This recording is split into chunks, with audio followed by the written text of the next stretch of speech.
In this guide, I'm going to show you how to download Vengeance DLC in Call of Duty Black Ops 2 on PS5.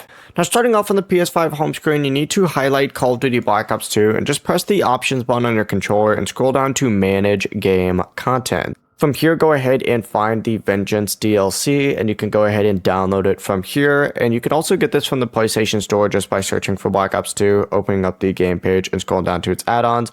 Now, also, if you do own the Black Ops 2 Season Pass, Vengeance is included and available without any additional purchase. So you can also go ahead and do that. Just wait for the installation to finish, though. Restart Black Ops 2.